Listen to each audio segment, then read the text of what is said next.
Zainab, welcome to the Betio channel. I'm so glad to have you here. You guys, Zainab is like one of the top people that comments on my videos. Like literally, I'm always waiting for her comments each time, and anytime I see her comment, I'm always like, oh, she has commented. Sometimes if I don't see her comment, I'll be like, Zainab has not watched this video. But yeah, I'm so happy to have her here, and today she's going to be sharing as much information as possible. I'll be asking her questions, and I hope she'll be able to share as much as we want. So let me allow her to introduce herself. Can you just introduce yourself to the channel? I feel so good to be here. It's really surreal because I used to want them to say hi guys, and now I'm saying hi guys. I know, right? Anyway, my name is Zainab. Zainab Awojobi. Yeah, I mean that's in the UK. Okay, where did you move from? What was like life over there before coming over to the UK? Oh, okay. So I used to live in Lagos, Nigeria. I was a hustler. Like when I say hustler, I mean hustler. I used to live in Mushin in Lagos. People that know Lagos know Mushin. Mushin is like a very central place in Lagos, really close to North Yaraba. So yeah, I used to live in Mushin. I was working, Juelegba in Lagos, and then somehow I applied to work in the UK, and yeah, I'm now in the UK. Okay, so what was the process like? Which year did you move to the UK first off? I moved to the UK in December 2020. Okay, so what was the process like? My process, just like everybody's process, is really different. There's uniqueness with everybody's process actually. Yeah. So my process started, I think, officially in April 2020. And somehow I was able to wrap it up before the end of 2020. I initially thought it would end in 2021 because I was probably also looking at some other people's process, and then COVID happened. Yeah. And there was a lot of backlog with some other people before me. So I honestly thought it would take like maybe a year or a year and a half. But somehow the thing just happened really fast towards the end of 2020, and then I relocated December. Okay. I actually got a job in October, I think. I got the job that I work with right now. I got that one in October, and then somehow the whole thing just sped up. Okay. And I relocated. That's really nice. So would you say there was any setback along the line? Talking about your IELTS, was it like you studied on your own, or did you go to somewhere to have lectures? And then your CBT, what was the timeline like? If you can just tell us about that. Oh, okay, that one is a very interesting one. Not even interesting, I would say it's boring because it's one of these stories that I did IELTS once and I passed it. That kind of story. But yeah, the backstory to the IELTS. I think that when I made that decision in January, so it was my friend, her name is Toby. It was Toby that encouraged me to take the IELTS. I initially was trying to read for it first before paying for it, and know that I'm already prepared for it before taking the exam. But then she said, why not just book the exam and then read towards it? So in January I just made that decision. I think I booked for the exam in March, and then I knew that I had 3 months timeline to now practice for it. I was working normally, and then I was just waiting behind at work to take some listening tests on YouTube actually, and then I practically just studied on my own. I didn't pay any tutor or anything like that, but then he took extra efforts from me actually. Took extra effort because after work I still had to wait like an hour to practice for the IELTS. But I think with a little bit of hard work, a little bit of sheer luck as well, because I noticed that there's some days when you write the exam that are really, really difficult, and then there are also Oh, some days that it's just really? better. I'm just hearing about that for the first time. Can you give us that tip? Especially for the writing. I know a lot of people struggle with writing and the reading. There are just some lucky days with the IELTS that maybe that particular day the reading will just have just one word answers. And there are some days that you have to do either 2 word answers, and like there's some really, really difficult IELTS tests, and there are some that are just easy breezy kind of. So I think I was among the lucky few because the one I wrote on that day was quite simple, not so bad, and yeah, thankfully I scaled through just with my people. Let my people go. Nice. Okay, so yeah. At the CBT, well, I wrote CBT when people were writing the old one, so there was already a lot of materials on CBT, and people just advised us to try and finish all the past questions we could see, and like somehow you find it in the exam, and I think that really helped. It really helped, and yeah, so we scaled through CBT as well. Okay. So currently, do you work with the NHS or in nursing or care home? I work with NHS. So. What department do you work in? Like at the moment, I work in the care of the elderly. Oh. It's the medical side, so we're like acute care home. Okay. And do you enjoy it there actually? Do you enjoy it there? So personally, I have this slight affinity for older people. I enjoy taking care of old people, but then it's really stressful. Like it's really, really stressful. The demand is high, the pressure is a lot. Well, somehow, because I enjoy to take care of old people, I think I kind of enjoy it. But in the nearest future, hopefully, I would also open up my options, try and look for maybe another field or another department that I'm really interested in. Okay, so since you said you work in the elderly unit or elderly department, have you ever considered like going to work in a nursing home or a care home at any point? Since it's almost like the same thing.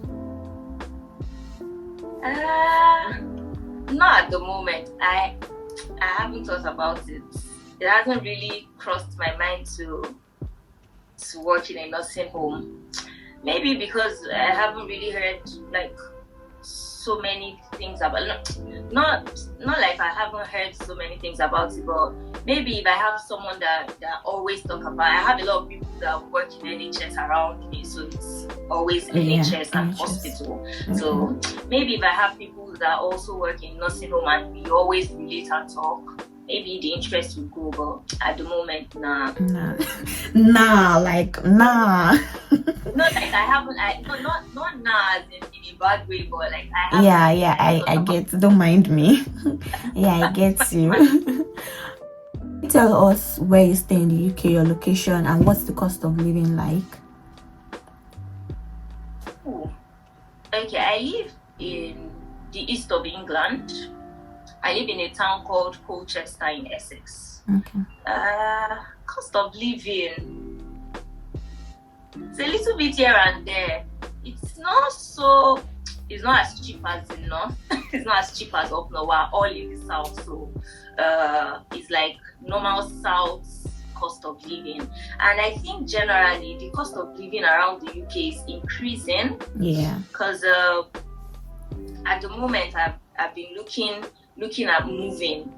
So yeah, I noticed that the rent has really increased. But yeah, average rent for a 2-bedroom flat in Colchester is between £850 and £1,000 per month. Wow. For a 2-bedroom. Minus bills. Maybe funny. Minus bills, yeah. So yeah, I'd say it's above average. Yeah. Wow.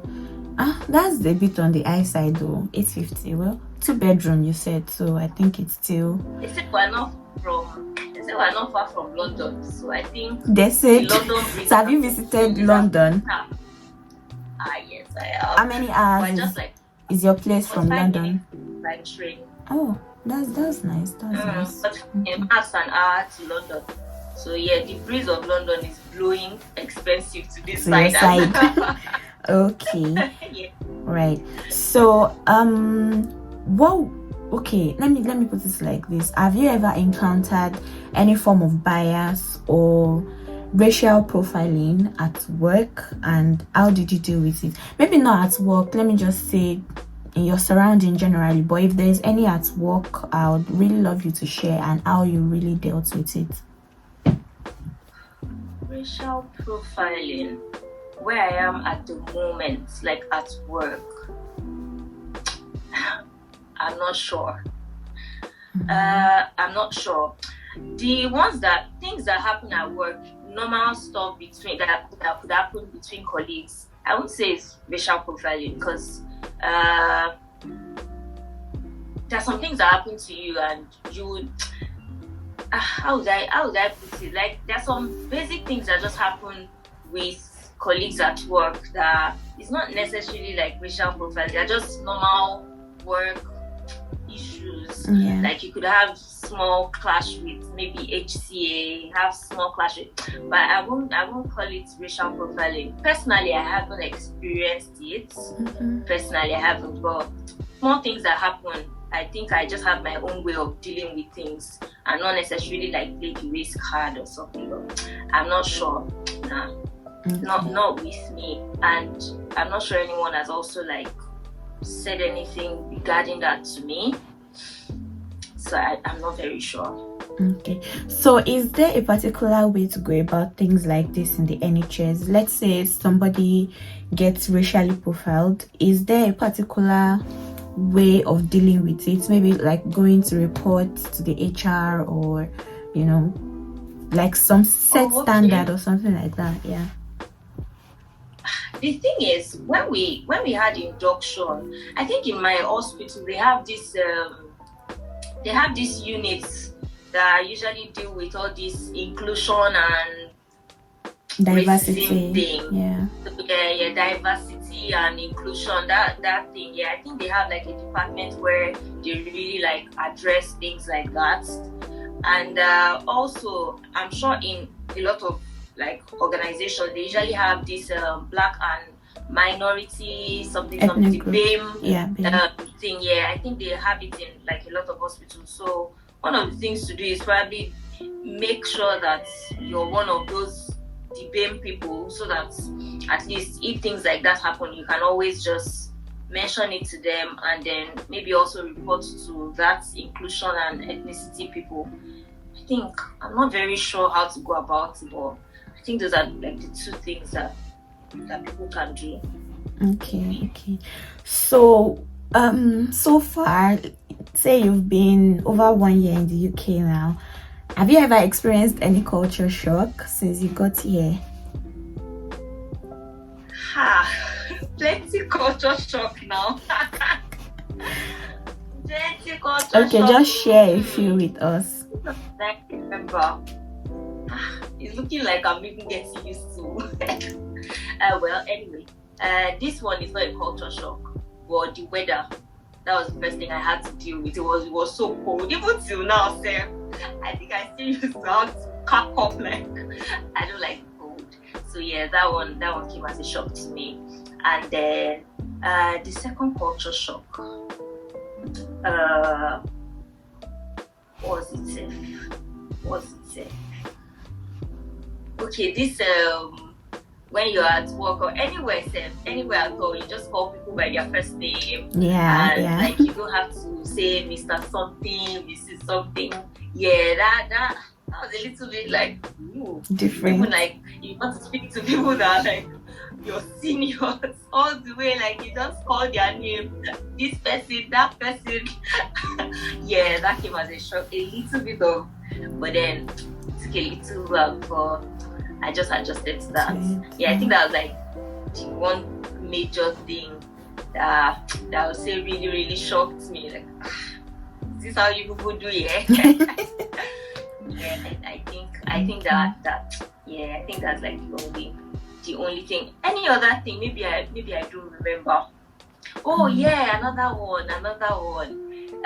The fact that their Google Map here is so like it can take you anywhere at all that you want to go to. Just put it on Google Map. Yeah. It will take you there. It will tell you the bus. It will tell you where I'm coming from Nigeria. I used to use Google Map with Uber and Bolt in Lagos, but it's not like this one. In Nigeria, Google Map will not tell you when therefore we get to bus stop. It won't even we had BRT in Lagos now, but it won't tell you the time that BRT will get to BRT stop or anything like that. And Google Map in Nigeria sometimes, because it's not, I'm not sure they updated it in a very long time. So at that time, sometimes Google Map will tell you to enter one place and you see that they built out in this place. So yeah. Those small things, but this one is really detailed, like everything is on the map. Even if you want to buy food, like you can even use it to locate like a restaurant. Like it's really detailed. That one as well. I'm like, ooh, okay. Nice. Okay. Oh, and then another one. It's okay. I remember another one. How they pronounce some places in the UK. Maybe like a bus stop or like especially with bus stops. Like maybe you in your Nigerian mind are pronouncing the thing the best way that you can pronounce it. Yeah. And the driver is looking at you clueless. Like, don't you know where I'm going? Can't you understand it? Like, do you want me to embarrass myself for that? Like, call it, maybe you want to say, okay, let's say, this very common greenish that people say now. Like, normal Nigerian me now. Greenwich. Say green. And then you keep saying like Greenwich, and the person is looking at you. And maybe you now show the person like, this is what I'm saying. It's like, you're going to Greenwich. Yeah. What do you mean? That has actually happened to me before. That day, I think I was going to one African store. So I just called the bus stop, and then this man was looking at me. I was like, hey, how do I want to pronounce this name again? And people were waiting, like, all eyes were on me. I was so embarrassed that day. My phone even almost fell on the ground because I didn't know what else to do. So I now showed him this thing on the map, and then he was like, so this is where I'm going to. I said yes. Then he just smiled and then put it on this thing and then told me to tap him. I was like, gosh, I was so embarrassed that day. Yeah, that one as well. Okay. So yeah, and many others that maybe I don't even remember again. Yeah. Many others. Okay, so basically, what was your motivation to come to the UK? Why did you leave Nigeria? We start, sure we'll finish like this. You can just brief us, like just. And there were so many things that motivated me, even to the littlest of things. If I list some things, you'll be like, are you sure? Abi, you're pranking us, Abi, you're pulling our legs. There were so many things that motivated me. Okay, the very first thing that motivated me was career advancement. I really wanted to like advance in my career. We all know that the UK is like one of the leading countries in like healthcare. They have their healthcare. They already understand how it works, what it needs, how they fund it. Like they shall know. They have it sorted somehow. So yeah, and one of everybody's goal in life is to move forward somehow, work in places that would ginger you to want more, learn more, and stuff like that. So like career advancement was one of the things. 2, better life. I wanted a better life for myself. Another thing, UK, look at them now. Their economy is stable. They already they shall have a hang of this whole thing. They shall good in everything. And my country, we're struggling a lot with everything. So yeah, I also wanted better life. I heard that it's not easy to fly to the UK, and for like a year and 3 months, or how many months have I been here now? The light here has not blinked. Like, there's some parts of the UK that they'll say they want to do maintenance in electricity and maybe send them mail ahead and say we need. They haven't done maintenance in my own area, so my light has not blinked. So, and then that one alone. Two, good road. The road in Lagos is nothing to write home about. Every time that I'm going to work, Mushin to Ojelepa, I had to take Keke Napep. If I will not spend up to 10 minutes in Keke Napep. My head must eat something. So that one thing, the fact that we enter Porto and my head eats Keke Napep, that was that ginger. Like, that was one of the things that now made me say, I must leave this Nigeria. I have to leave. I cannot continue like this. So yeah, there's so many things. And the money is another thing. Everyone likes money now. You don't want to glow, you don't want to dress nice, you want to do things for yourself, you want to have money.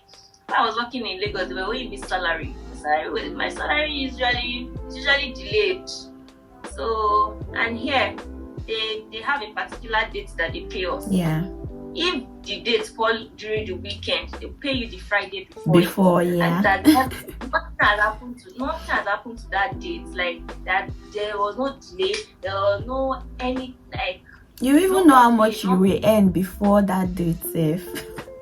Payslip will come before then. Yeah. That time when I was, because I was struggling to even collect payslip. My payslip will come maybe 3 months after, because the salary, maybe it's after the months that they will pay half. They paid. We're really struggling. We're struggling, but yeah. So, and the money too, yeah. So those were the things that motivated me to move.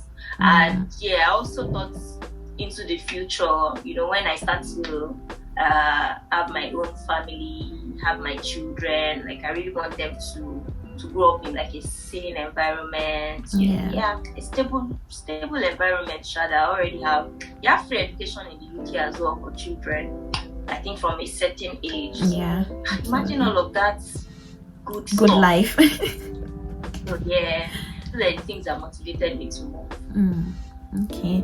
So is there anything that has like affected your lifestyle since you moved to the UK?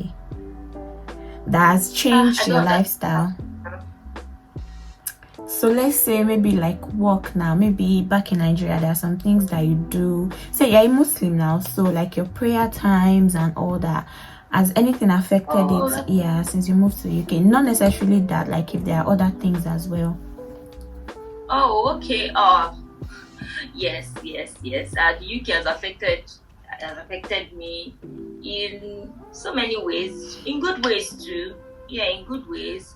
And also there's some small disadvantage on this side. The first thing first about lifestyle, like especially with work. So in Lagos I used to work Monday to Friday, and then I always had the weekend off. And at that time I was still dating my now husband. So weekend sometimes we used to see. But now I run shifts. Weekend, it may be that weekend that I'll even work. Yeah. So yeah, that has affected me. But then I think with the way the roster is, I think it's nice somehow, because you get to rest during the week as well. You can also request for days off. Yeah. Maybe way ahead, if you have an event coming up, you can request and can have annual leave. Yeah, I used to have annual leave too in Nigeria. But yeah, so you can request ahead of time as well if you need any particular day. And also, yes, about religion. Hey, this has affected me. First and foremost, the timing in the UK is messed up. I don't know what to say, it's messed up. It's just a different ballgame entirely. Prayer times change almost every time. Like, how often? Right at the moment we pray. I think the last prayer, the prayer we usually pray in Nigeria at 8 p.m. In Nigeria, we sort of, because the time is not changing in Nigeria, so they sort of already arranged the things somehow, so they don't usually clash much. So we already have regular prayer times in Nigeria. The last prayer for the day is usually at 8 p.m. But right now, at the moment, I think the last prayer time is before 7 o'clock. So everything has moved up. Yeah. And then with fast as well, with Ramadan. Last year Ramadan was mad. I would literally break my fast around like 8:30, of which in Nigeria, regular time, like 7 o'clock. For a few minutes before 7, you break once the sun is down. Yeah. But then at that time, we were already approaching summer. So the sun was not going down on time, and it was crazy. It was crazy. So you have to break your fasts when the sun is down. Yeah, like, but the sun does not go down during summer until around say 10, 9-ish. And that's what I'm about to say, that if the Ramadan was delayed for another like 2 weeks, I would have suffered it, but because that was now proper summer, and the sun will not go until like 10 to like 9:30. So at that time, if we were fasting during summer, we would have to break around that time. So you'd be fasting for well over 15, 16, 17 hours ish. Yeah, so that is also like, so this one you have to always like be up to date with your prayer apps, because you really cannot work with, this is the time of the day, it should be around this time I should pray this particular one. You have to like keep up to date with like technology somehow to help you with prayer times. Okay, I think we've come to the end of the questions that I have. Is there anything you'd like to add? Much for your support. Thank you for your time. I really hope you guys enjoyed this video. Help me to thank Zainab for giving her time. How I got to do your channel. Okay, so how did you get to know Betsy's channel? Let me give you gist. So randomly here in 2020, there was somebody that posted a thread of YouTubers that are nurses on Twitter. Can't remember the person. I'm not sure. I think I remember the thread. Stumbled on the thing, and the person like posted like maybe 10 people, up to 10 or 8 of you guys. I'm like, okay, everybody's channel. Like, okay, this one should sound interesting. This one looks interesting. This one looks interesting. This one. I was just looking to see people that like were talking about UK nursing, and at that time I was already like doing my own processing as well, but I just thought, let me just see people's experience, hear from people, just watch YouTube. So that was how I stumbled on your page, and I got stuck somehow. Like, oh, this girl, she's so cute. I watch her. I'm shy. Thank you. And then somehow I just got stuck, and then used to like put interesting vlogs too at that time. I'm like, girls like this girl, she knows how to do YouTube very well. Thank you. So that was how I subscribed, and somehow, and then there was this your video that made me really laugh. Oh, that your visa story. Okay. I'm like, It was really, really funny, but then it wasn't funny, but now it's like really funny experience. No, and it's good that you documented it somehow. You can't watch the video again, you just laugh and laugh. I know, right? So that was how I got to know about your channel and some other YouTubers, nurse YouTubers as well. I think. Alright, I hope you guys enjoyed this video, and I'll see you in my next one. Bye.